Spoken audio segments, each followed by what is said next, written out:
Welcome to the Overlooked Motel, a place where underseen and unappreciated films are given their moment in the spotlight.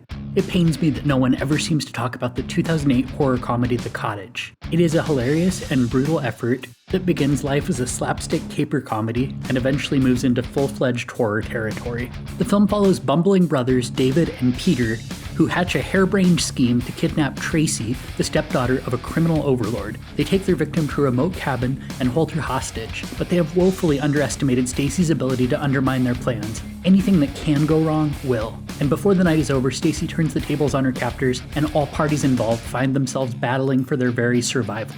David and Peter have brilliant comedic energy and make the most of a screenplay rife with comic mishaps. They have something of a love-hate relationship, with Peter being gentler and more sensitive, and David being louder and more abrasive than his soft-spoken sibling.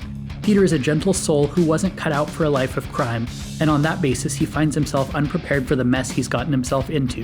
Much of the comedy comes from Peter and David's lack of foresight and outright ineptitude. Their best-laid plans always seem to result in disaster. The film serves up a multitude of chuckle-inducing comedic exchanges. In the first act, after arriving at the cabin, Peter nearly loses his mind when he discovers a moth fluttering around one of the light fixtures, demanding that David get rid of it, and when David complies, Peter flies off the handle and scolds him for killing the innocent creature.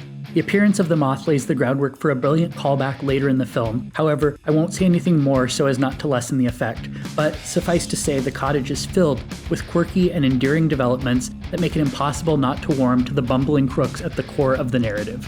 Tracy is the final piece of the puzzle.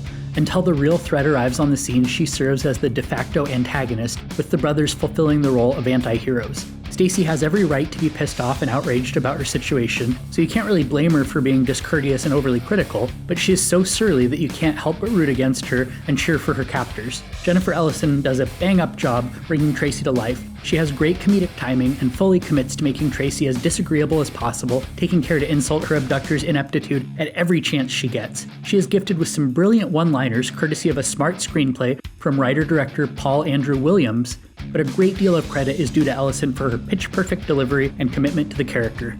What are you looking at, you ugly Though the laughs come more frequently than the scares do, Williams does serve up some intense chase sequences and a handful of chilling jump scares once the real antagonist arrives on the scene, not to mention some brutal kill sequences. When the carnage begins, things get very gruesome. Cottage is an export of the aughts, so various forms of viscera are on full display. However, it's important to note that the film never reaches the level of more mean-spirited contemporaries like Hostel.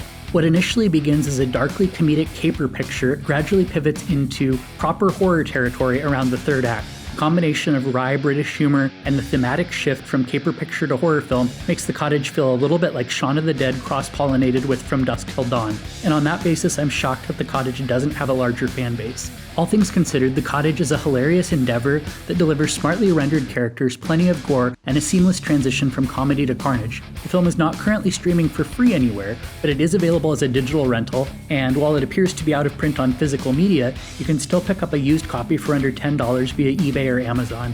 That's all for this installment of the Overlooked Motel. If you want to chat more about underseen and underrated films, feel free to hit me up with your thoughts on Threads or Twitter @FunWithHorror.